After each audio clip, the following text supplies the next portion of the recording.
Tonight, ఈ రాత్రి, I want to come back to my superhero. I want to come back to my superhero, my celebrity, King David.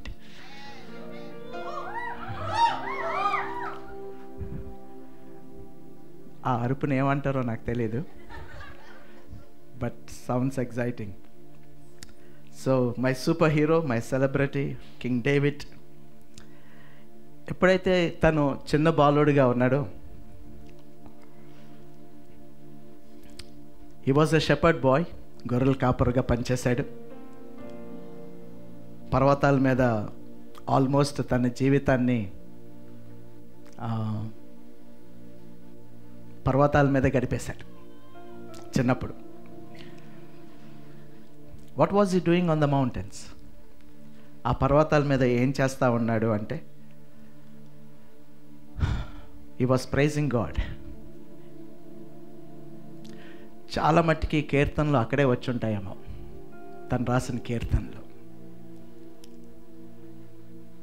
This worshipper,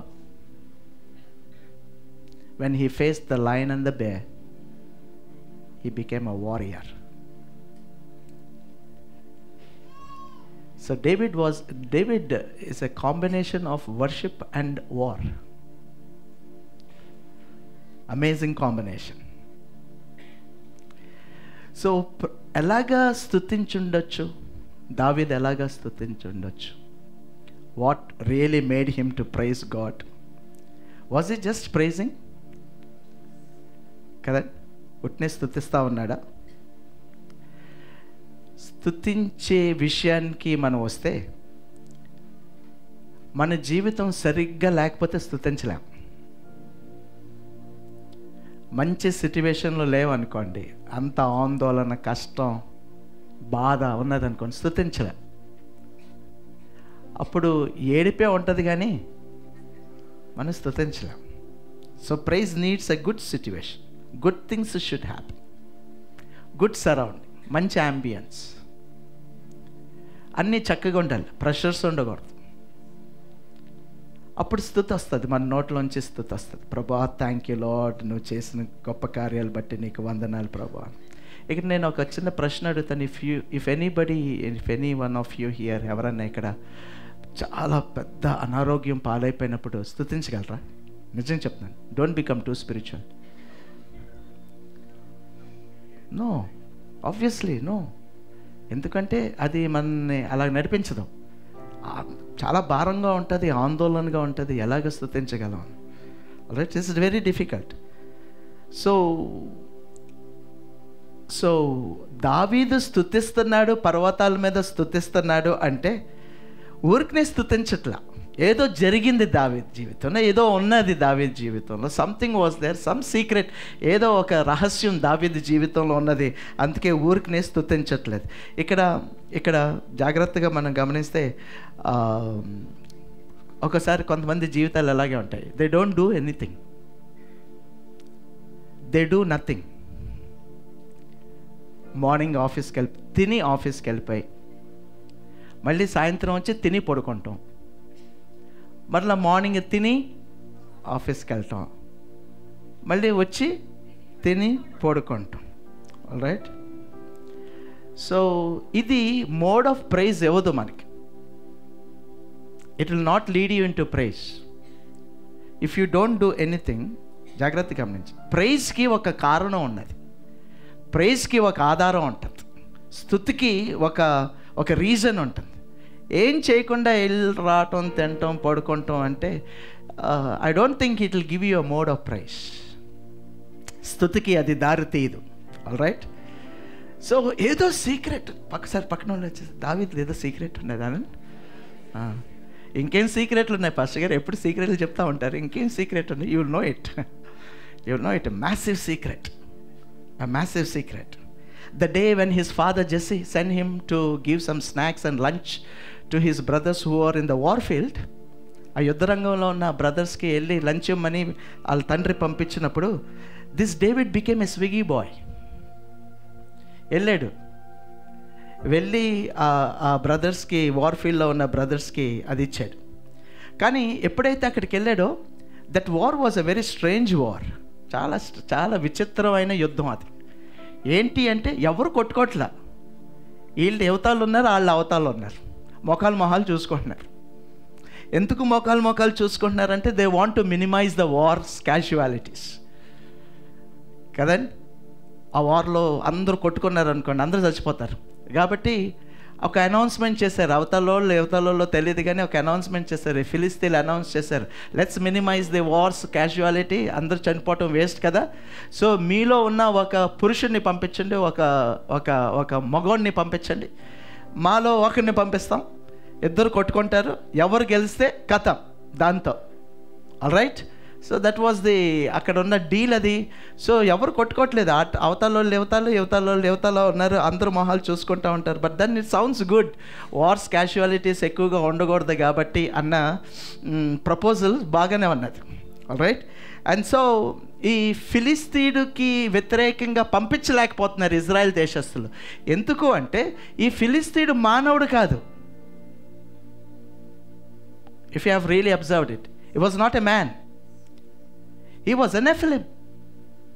ఒక నెఫిలీడు రాక్షస్, almost 10 feet height, 9.9 to be specific. So he was not a man. So ఒక మగవాడిని ఒక పురుషుడిని పంపించడానికి వీళ్ళు వెనకాడుతున్నారు, లేకపోతే భయపడిపోయారు. ఎందుకు భయపడిపోయారు అని ఒకసారి ఆలోచిస్తే, you need to really understand that he was not a man. He was almost like a demigod. He was not a demigod. కానీ అంత పెద్ద 10 feet ఎవరు వెళ్తారు? అండ్ ఆన్ దాట్ దాని పైగా జాగ్రత్త గమనించింది, దావీదు అక్కడికి వెళ్ళేటప్పటికి you know David loves taunt రెచ్చగొడతాం. Okay, David loves somebody instigating him. Instigate చేశారనుకోండి, ముందుంటాడు. నా వల్ల కాదంటావా, నీ వల్ల కాదు అంటే స్టార్ట్ అవుతుంది అనమాట యుద్ధం. దావీదు ఆ టైపు. రైట్. ఒకసారి పక్కన వాళ్ళు వచ్చేసి ఏం మాట్లాడకండి అనండి అంటే ఏంటి, నువ్వు కూడా ఆ టైపేనా అని. ఓకే, కొంతమంది ఉంటుంది ఇంత చాలు వాళ్ళకి తప్పని అంటుకుంటారు. దావీదు ఆ టైపో కాదో నాకు తెలియదు కానీ but he gets instigated by taunting.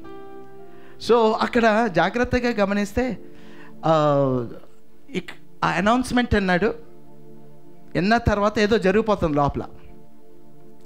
అసలుకి దావీదు దగ్గర ఒక ఫేవరెట్ ల్యాంబ్ ఉన్నదని ఎప్పుడు చెప్తా ఉంటాను కదా, నా ఫేవరెట్ స్టోరీ. ఆ ల్యాంబ్ వెళ్ళిపోయి, ఆ గొర్రెపిల్ల వెళ్ళిపోయి సింహం నోట్లోకి వెళ్ళిపోయింది. ఇప్పుడు నేను I want to show you picture. ఆ సింహం నోట్లోకి వెళ్ళిపోయిన తర్వాత కూడా దావీదుకి ఇది రాట్ల జోష్. సో సింహం నోట్లో ఉన్న ఈ గొర్రెపిల్ల మొహం ఇలా పెట్టి, నీకేం చేత కాదులే, నేను చచ్చిపోతున్నాను, బాయ్ అని ఉంటుందేమో అని లెక్సాడు. దాన్ని రెండుగా చీల్చిపాడేశాడు సింహాన్ని. He loves instigation. He loves somebody taunting him. నీకు చేత కాదు, సర్లే వదిలే, నేను చచ్చిపోతున్నాను, బాయ్ అని ఉంటుంది. లెగ్సిపోయాడు. And that's the end of the line. So ఇప్పుడు కొన్ని విషయాలు ఆలోచిస్తూ ఉంటుంటే, ఇంకొన్ని విషయాలు ఆలోచిస్తూ ఉంటుంటే, ఎందుకు ఇజ్రాయెల్ దేశస్తులు ఒకరు యువతల వైపు ఉండిపోయారు, ఫిలిస్తీయుడు మాత్రం ముందుకొచ్చి రెచ్చగొడుతున్నాడు అందరిని, ఒక్కడిని పంపించండి, మగోడైతే ఒక్కడిని పంపించండి. ఒక్కడో కదలట్లేదంటే ఇక్కడ ఇజ్రాయెల్ దేశస్తులు అంటే, the fact of the matter, the truth of the fact of the matter is that God did not allow anybody to take one more step. They were actually locked up. ఎవరు move అవట్లేదు. So దీని ద్వారా నాకు అర్థమైన ఆత్మీయ పరిధిలో ఒక విషయం, దేవుడు వీళ్ళందరినీ they was not allowing, he lock them up. ఎందుకు అంటే దెర్ ఇస్ అ రీజన్ ఏంటంటే, కారణం ఏంటంటే none of them were qualified. దేని మీద క్వాలిఫికేషన్ పాస్టర్ గారు, దేని మీద క్వాలిఫికేషన్ అంటే, I want you to understand that God, అందరు జాగ్రత్తగా గమనించండి, God is always on an expectation. So అసలుకి వై దే వర్ నాట్, ఎందుకు క్వాలిఫై అవ్వలేదు అంటే we need to really understand ఒక స్పిరిచువల్ ఫ్యాక్టర్ ఉన్నది. ఏంటి అంటే God is always on an expectation. ఒక రకంగా చూస్తే ఎప్పుడు నీ నీ నీ దగ్గర నుంచి ఏదో ఎదురు చూస్తూ ఉంటాడు, ఒక ఎక్స్పెక్టేషన్తో ఉంటాడు దేవుడు.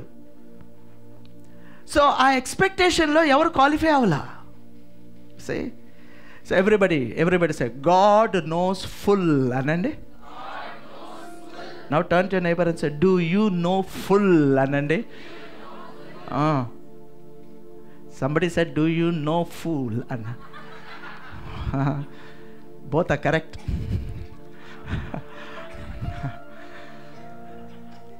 Do you know full? God knows full. దేవుడికి అంతా తెలుసు, నీకు కూడా అంతా తెలుసా? Is expecting something. తెలుసుకోవాలని ఎక్స్పెక్ట్ చేస్తున్నాడు ఆయన. So that's a question. ఇక్కడ క్వశ్చన్ అది. అందుకే దేవుడు ఎవరిని ఒక్క అడుగు ముందుకు వేయటానికి allow చేయనివ్వట్లేదు. They were freeze, they were locked. ఒక్క అడుగు కూడా ముందుకు వేయనట్లేదు. Imagine all that army and all that army with సాల్ are in 2024. Nobody were allowed to step into 2025. God froze them. Allow చేయలేరు. ఎందుకంటే nobody were qualified in his sight. ఎవరు qualify అవ్వలేదు ఆయన సైట్లో. ఎందుకంటే ఆయన ఎదురు చూస్తున్నాడు, ఏదో నీలోంచి ఎదురు చూస్తున్నాడు, అది కనిపించలా.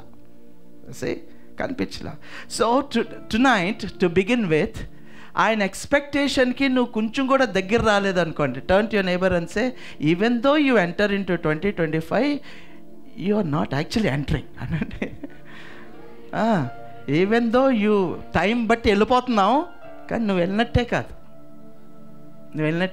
Because he will freeze you, he will not allow you. Actually he won't allow you. ఎందుకంటే యూ నీడ్ టు నో, అందరు చెప్పండి, I need to know what God knows. Amen. Praise the lord.